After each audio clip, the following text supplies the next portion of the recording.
there was another thing that Deborah Silverman, one of my teachers and dear friends, shared with me.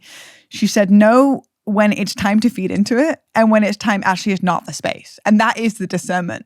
And I've also learned that the capacity in which I can grieve is the capacity in which I can have ecstasy. And so the deeper I go on that side of the pendulum is the higher I go on the other side of the pendulum. And I, on a daily basis, experience joy for absolutely no reason besides the pure gift of being alive. I will be walking from my bed to the shower, and halfway down, all the way on the way to the shower, I just go, and just this atomic bomb just of green heart energy just explodes out of my chest. My toes are curled, my fingers are curled. I'm red in the face, my veins are popping out my neck, purely for the excitement of being alive. I don't know where it came from, but I know where it's going, and it's feeding my future self. And so I allow it to take me over and engulf me. Every 75 trillion cells in my body are listening and responding to that pure joy that I've given myself full permission to feel. I can only feel it to the capacity in which I can grieve. It has to sit on the same spectrum. So within the same breath, I'm not crying all the time when the grief genuinely presents itself. And for as long as it takes, it may take 6 months. It may take 6 minutes. And when the joy shows up, I give myself full permission to let it take me over. And there are a few pockets that I experience that joy from.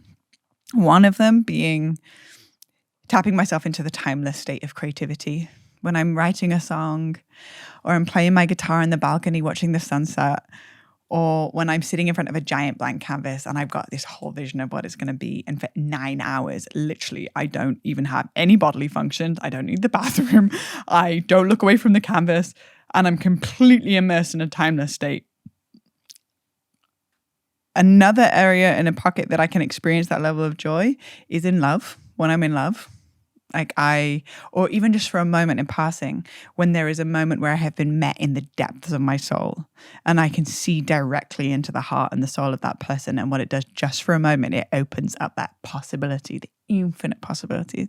I can marinate on that feeling for at least 3 days straight, because it's life force energy that is cultivated in me. It's very rare when that happens, but when it shows up, it's really fun to dive in it.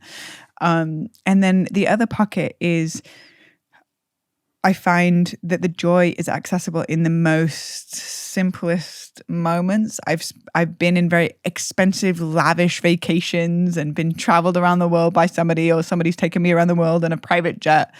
It's fun for like 5 minutes. But for me, being in nature, sitting in a circle with the moon rising, playing some music, making some offerings in the fire with people that I cherish. It's in the simplicity where I find the most joy. So in creativity, but it's usually what my 5-year-old self would want to be doing. That's my navigational tool, is how to access the joy. So being able to be taken over by the joy is my capacity to grieve, is also my capacity to be able to fully live.